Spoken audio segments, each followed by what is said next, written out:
সূরা আর-রাদ।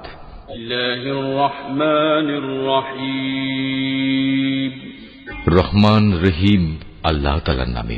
আলিফ লাম মিম র, এগুলো হচ্ছে আল্লাহর কিতাবের আয়াত এবং যা কিছু তোমার মালিকের পক্ষ থেকে তোমার উপর নাজিল করা হয়েছে তার সবই সত্য, যদিও অধিকাংশ মানুষই এর উপর ঈমান আনে না। তিনি আল্লাহ তাআলা যিনি আসমান সমূহ কোন রকম স্তম্ভ ছাড়াই উঁচু করে রেখেছেন, অতঃপর তিনি আরশে সমাসীন হলেন এবং তিনি সূরজ ও চাঁদকে একটি নিয়মের অধীন করে রেখেছেন। গ্রহ তারকার সব কিছুই একটি সুনির্দিষ্ট সময়সীমা পর্যন্ত আবর্তন করতে থাকবে। তিনি সব কাজের পরিকল্পনা ও নিয়ন্ত্রণ করেন।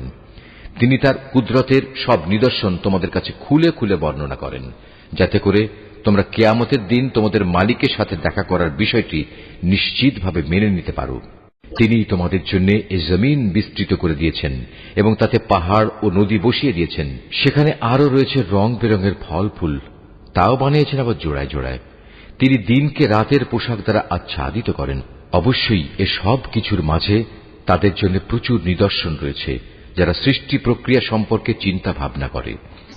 জমিনে আবার রয়েছে বিভিন্ন অংশ, কোথাও রয়েছে আঙুরের বাগান, কোথাও শস্যক্ষেত্র, কোথাও আছে খেজুর, তাও কিছু হয়তো এক শির বিশিষ্ট, একটার সাথে আরেকটা জড়ানো, আবার কোনটি আছে একাধিক শির বিশিষ্ট, অথচ এর সব কয়টিকে একই পানি দেয়া হয়। তা সত্ত্বেও আমি স্বাদে গন্ধে এক ফলকে আরেক ফলের উপর প্রাধান্য দিয়ে থাকি। আসলে এ সব কিছুর মধ্যে সে সম্প্রদায়ের জন্য বহু নিদর্শন রয়েছে যারা বোধ শক্তি সম্পন্ন। হে নবী, যদি কোনো কথার উপর তোমার আশ্চর্যান্বিত হতে হয়, তাহলে আশ্চর্য হবার মতো বিষয় হচ্ছে তাদের সে কথা যখন তারা বলে, একবার মাটিতে পরিণত হবার পরও কি আমরা আবার নতুন জীবন লাভ করব? এরা হচ্ছে সেসব লোক যারা তাদের মালিককে অস্বীকার করে।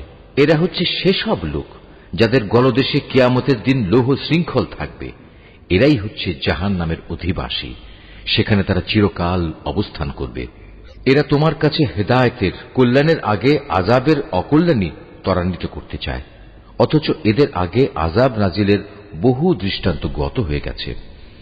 এতে সন্দেহ নাই তোমার মালিক মানুষের উপর তাদের বহুবিধ জুলুম সত্ত্বেও তাদের প্রতি ক্ষমাশীল, কিন্তু তোমার মালিক শাস্তি দানের বেলায়ও কঠোর। যারা তোমার নবুয়ত অস্বীকার করে তারা বলে, তার মালিকের পক্ষ থেকে কোনো দৃশ্যমান নিদর্শন কেন নাজিল হয় না? তুমি তাদের বলো, তুমি তো হচ্ছ আযাবের একজন সতর্ককারী রসুল মাত্র, আর প্রত্যেক জাতির জন্য এমনই একজন পথপ্রদর্শক আছে। প্রতিটি গর্ভবতী নারী তার ভেতরে যা কিছু বহন করে চলেছে এবং তার জরায়ু সন্তানের যা কিছু বাড়ায় কমায়, তার সবই আল্লাহ তাআলা জানেন। তার কাছে প্রতিটি বস্তুরই একটি পরিমাণ নির্দিষ্ট করা আছে। তিনি দেখা অদেখা সব কিছুই জানেন। তিনি মহান, তিনি সর্বোচ্চ মর্যাদাবান। তোমাদের মাঝে কোনো লোক আস্তে কথা বলুক কিংবা জোরে বলুক, কেউ রাতের অন্ধকারে আত্মগোপন করে থাকুক কিংবা দিনে আলোর মাঝে বিচরণ করুক, এগুলো সবই তার কাছে সমান। মানুষ যে অবস্থায় থাক না কেন, তার জন্য আগে পেছনে একের পর এক আসা ফেরেশতার দল নিয়োজিত থাকে। তারা আল্লাহর আদেশে তাকে হেফাজত করে। আল্লাহ তাআলা কখনো কোনো জাতির অবস্থার পরিবর্তন করেন না যতক্ষণ না তারা নিজেরা নিজেদের অবস্থা পরিবর্তন করে। আল্লাহ তাআলা যখন কোনো জাতির জন্য কোনো বিপদ পাঠাতে চান, তখন তার রদ করার কেউ থাকে না। না তিনি ব্যতীত ওদের কোনো অভিভাবক থাকতে পারে। তিনিই তোমাদের বিদ্যুতের চমক দেখান, তা মানুষের মনে যেমন ভয়ের সঞ্চার করে, তেমনি বহু আশারও সঞ্চার করে। এবং তিনি পানি সঞ্চয়নী মেঘমালা সৃষ্টি করেন। আর মেঘের নিষ্প্রাণ গর্জন যেমন তার সপ্রশংস মহিমা ও পবিত্রতা ঘোষণা করে, তেমনি সপ্রাণ ফেরেশতারাও তার ভয়ে তার মাহাত্ম্য ঘোষণা করে। তিনি আকাশ থেকে বজ্রপাত করান, অতঃপর যার উপর তিনি চান তার উপরই তিনি তা পাঠান। অথচ এর নাফরমান ব্যক্তিরা এত কিছু সত্ত্বেও আল্লাহ তাআলার অস্তিত্বের প্রশ্নে বিতর্কে লিপ্ত হয়। তিনি তাঁর কৌশলে ও মাহাত্ম্যে অনেক বড়, তাই তাঁকে ডাকাই হচ্ছে সঠিক পন্থা। যারা তাকে বাদ দিয়ে অন্যদের ডাকে, তারা জানে তাদের ডাকে এরা কখনোই সাড়া দেবে না। এদের উদাহরণ হচ্ছে, যেমন একজন মানুষ যে পিপাসায় কাতর হয়ে নিজের উভয় হাত পানির দিকে প্রসারিত করে এ আশায় যে পানি নিজে নিজেই তার মুখে এসে পৌঁছবে, অথচ তা কোনো অবস্থায় তার কাছে পৌঁছবার নয়। কাফেরদের দোয়া এমনিভাবে নিষ্ফল ঘুরতে থাকে। আসমান সমূহ ও জমিনে যা কিছু আছে তারা সবাই ইচ্ছায় হোক অনিচ্ছায় হোক আল্লাহ তাআলাকে সিজদা করে চলেছে। এমনকি সকাল সন্ধ্যায় তাদের ছায়াগুলো তাদের মালিককে সিজদা করছে। হে নবী, এদের তুমি জিজ্ঞেস করো, আসমান সমূহ ও জমিনের মালিক কে? তুমি তাদের বলো, একমাত্র আল্লাহ। আরো বলো, তোমরা কেন আল্লাহকে বাদ দিয়ে অপরকে নিজেদের অভিভাবক রূপে গ্রহণ করছো, যারা নিজেদের কোনো লাভ লোকসান করতেও সক্ষম নয়? তুমি এদের জিজ্ঞেস করো, কখনো অন্ধ ও চক্ষুষ্মান ব্যক্তি কি সমান হয়? কিংবা অন্ধকার ও আলো কি কখনো এক হয়? অথবা এরা আল্লাহর সাথে এমন কিছুকে শরীক করে নিয়েছে যে তারা আল্লাহ সৃষ্টির মতো কিছু বানিয়ে দিয়েছে, যার কারণে সৃষ্টির ব্যাপারটি তাদের কাছে সন্দেহের বিষয়ে পরিণত হয়ে গেছে।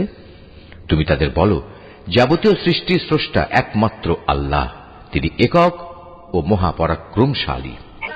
আল্লাহ তাআলা আসমান থেকে পানি বর্ষণ করলেন, অতঃপর নদী নালা ও তার উপত্যকাসমূহ তাদের নিজ নিজ পরিমাণ অনুযায়ী প্লাবিত হল। অতঃপর এ প্লাবন আবর্জনার ফেনা বহন করে উপরে নিয়ে এল। আবার যারা অলংকার ও যন্ত্রপাতি বানানোর জন্য ধাতুকে আগুনে উত্তপ্ত করে, তখনও কিন্তু তাতে এক ধরনের আবর্জনা ফেনা হয়ে উপরে উঠে আসে। এভাবেই আল্লাহ তাআলা হক ও বাতিলের উদাহরণ দিয়ে থাকেন। অতঃপর আবর্জনার ফেনা এমনি বিফলে চলে যায় এবং পানি যা মানুষের প্রচুর উপকারে আসে তা জমিনেই থেকে যায়। আল্লাহ তাআলা মানুষদের জন্য এভাবেই সুন্দর দৃষ্টান্তসমূহ পেশ করে থাকেন। যারা তাদের মালিকের এ আহ্বানে সাড়া দেয় তাদের জন্য মহাকল্যাণ রয়েছে, আর যারা তাঁর ডাকে সাড়া দেয় না, কিয়ামতের দিন তাদের অবস্থা হবে, তাদের পৃথিবীতে যা কিছু সম্পদ আছে তা সমস্ত যদি তাদের নিজেদের অধিকারে থাকত, তার সাথে যদি থাকত আরো সমপরিমাণ ধন সম্পদ, তা হলেও আযাব থেকে বাঁচার জন্য তারা তার নির্দ্বিধায় মুক্তিপণ হিসেবে আদায় করে দিত। এরাই হবে সেসব হতভাগ্য মানুষ যাদের হিসাব হবে খুব কঠিন।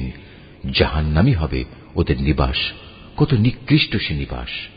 যে ব্যক্তি জানে যে তোমার মালিকের পক্ষ থেকে যা কিছু তোমার উপর নাজিল করা হয়েছে তা একান্তই সত্য, সে কি করে এমন ব্যক্তির মতো হবে যে এ সব কিছু দেখেও অন্ধ হয়ে থাকে?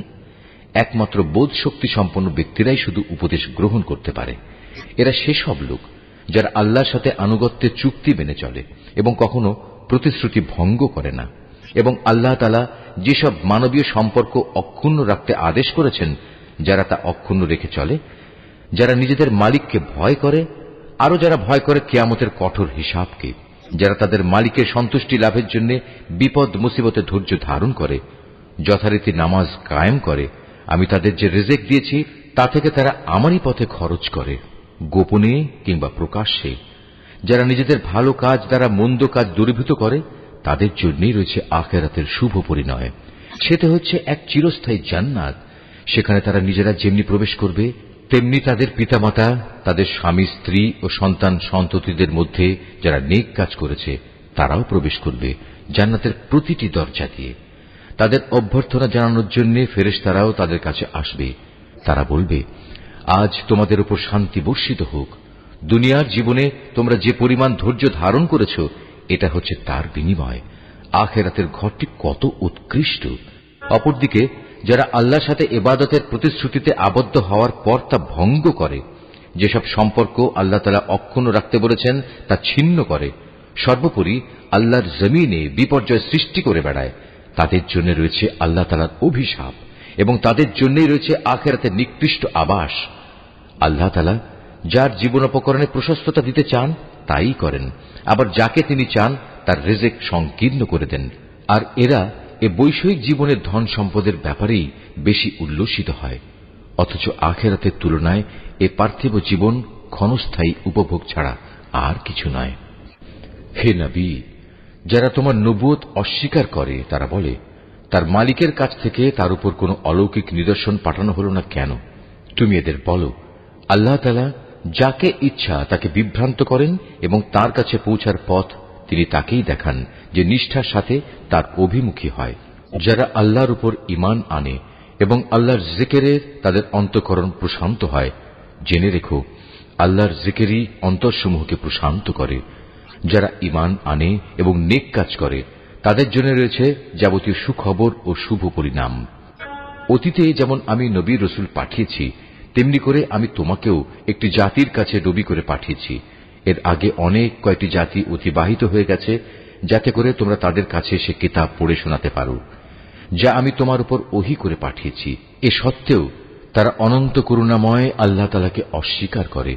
তুমি তাদের বলো, তিনি আমার মালিক, তিনি ছাড়া আর দ্বিতীয় কোনো মাবুদ নেই। সর্বাবস্থায় আমি তাঁর উপরই ভরসা করি, তাঁর দিকেই আমার প্রত্যাবর্তন। যদি পাহাড় সমূহকে কোরআনের অলৌকিক ক্ষমতা দিয়ে গতিশীল করে দেয়া হতো, কিংবা জমিন বিদীর্ণ করে দেয়া হতো, অথবা তার মাধ্যমে যদি মরা মানুষকে দিয়ে কথা বলানো যেত, তবুও এর নাফরমান মানুষগুলো ঈমান আনত না। কিন্তু আসমান জমিনের সমস্ত ক্ষমতা একমাত্র তাঁরই হাতে। অতঃপর ঈমানদাররা একথা জেনে কি নিরাশ হয়ে পড়ল যে আল্লাহ তাআলা চাইলে সমগ্র মানব সন্তানকেই হেদায়েত দিতে পারতেন? এভাবে যারা কুফরের পথ অবলম্বন করেছে তাদের কোনো না কোনো বিপর্যয় ঘটতেই থাকবে, কিংবা তাদের নিজেদের ওপর না হলেও আশপাশে তা আপতিত হতে থাকবে, যে পর্যন্ত না তাদের জন্য আল্লাহ তাআলার চূড়ান্ত আযাবের ওয়াদা সমাগত হয়। আল্লাহ তাআলা কখনোই প্রতিশ্রুতি ভঙ্গ করেন না। হে নবী, তোমার আগেও নবী রসুলদের ঠাট্টা বিদ্রূপ করা হয়েছে। অতঃপর আমি প্রথমে তাদের কিছু অবকাশ দিয়েছি যারা কুফরি করেছে। এরপর আমি তাদের কঠোর শাস্তি দিয়েছি। কত কঠোর ছিল আমার আযাব! যিনি প্রত্যেকটি মানুষের উপর তাঁর দৃষ্টি প্রতিষ্ঠিত রাখেন যে সে মানুষটি কি পরিমাণ অর্জন করেছে, তিনি কি করে অন্যদের মতো হবেন? ওরা আল্লাহর সাথে শরীক করে রেখেছে। হে নবী, এদের তুমি বলো, ওদের নাম তো তোমরা বলো, অথবা তোমরা কি আল্লাহ তাআলাকে এমন শরীকদের সম্পর্কে খবর দিতে চাচ্ছ যাকে তিনি জানেনই না? ওরা জমিনে কোথায় রয়েছে, অথবা এটা কি তাদের কোনো মুখের কথা মাত্র? আসল কথা হচ্ছে, যারা কুফরি করেছে তাদের চোখে তাদের এই প্রতারণাকে শোভন করে দেয়া হয়েছে। আল্লাহ তাআলার পথ থেকে তাদের অবরোধ করে রাখা হয়েছে। আল্লাহ তাআলা যাকে গোমরা করেন তার জন্য পথের দিশা দেখানোর আসলেই কেউ নেই। এদের জন্য দুনিয়ার জীবনেও অনেক শাস্তি আছে, তবে আখিরাতে যে আযাব রয়েছে তা বেশি কঠোর। মূলত আল্লাহর ক্রোধ থেকে তাদের বাঁচাবার মতো কেউ নেই।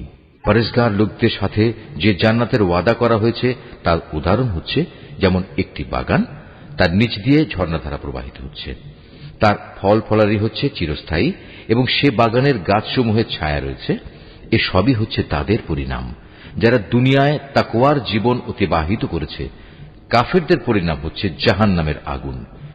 হে নবী, যাদের আমি ইতিপূর্বে কিতাব দান করেছিলাম তারা তোমার উপর যা কিছু নাজিল করা হয়েছে তাতে বেশি আনন্দ অনুভব করে। এই দলে কিছু লোক এমনও আছে যারা এর কিছু অংশ অস্বীকার করে। তুমি এদের বলো, আমাকে তো আল্লাহর ইবাদত করার আদেশ দেয়া হয়েছে, আমি তো আরো আদিষ্ট হয়েছি যেন আমি তার সাথে কোন রকম শরীক না করি। আমি তোমাদের সবাইকে তাঁর দিকেই আহ্বান করছি, তাঁর দিকেই আমার প্রত্যাবর্তন।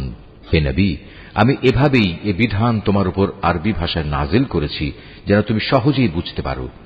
তোমার কাছে আল্লাহর পক্ষ থেকে যে জ্ঞান এসেছে তা সত্ত্বেও যদি তুমি তাদের খেয়াল খুশির অনুসরণ করো, তাহলে আল্লাহর সামনে তোমার কোনোই সাহায্যকারী থাকবে না, না থাকবে তোমাকে বাঁচাবার মতো কেউ। হে নবী, তোমার আগেও আমি অনেক রসুল পাঠিয়েছি এবং তাদের জন্য আমি স্ত্রী এবং সন্তান সন্ততিও বানিয়েছিলাম। কোন রসুলের কাজ এটা নয় যে আল্লাহর অনুমতি ছাড়া একটি আয়াত সে পেশ করবে। মূলত প্রতিটি যুগের জন্যই ছিল এক একটি কিতাব, আর সেসব কিছুর মাঝ থেকে আল্লাহ তাআলা যা কিছু চান তা বাতিল করে দেন এবং যা কিছু ইচ্ছা করেন তা পরবর্তী যুগের জন্য বহাল রেখে দেন। মূল গ্রন্থ তো তাঁর কাছেই মজুদ থাকে। হে নবী, যে আযাবের ওয়াদা আমি এদের সাথে করি তার কিছু অংশ যদি তোমার জীবদ্দশায় আমি তোমাকে দেখিয়ে দিই, কিংবা তার আগেই যদি আমি তোমাকে মৃত্যু দিই, তাহলে তোমার উদ্বিগ্ন হওয়ার কিছু নেই। কেননা তোমার কাজ তো হচ্ছে আমার কথাগুলো পৌঁছে দেয়া, আর আমার কাজ হচ্ছে অমান্যকারীদের কাছ থেকে তার যথাযথ হিসাব বুঝে নেয়া। এরা কি দেখতে পায় না যে আমি তাদের জমিন চার দিক থেকে আস্তে আস্তে সংকুচিত করে আনছি? আল্লাহ তাআলা যা চান সে আদেশ জারি করেন, তার সে আদেশ উল্টে দেওয়ার কেউই নেই। তিনি হিসাব গ্রহণে খুবই তৎপর।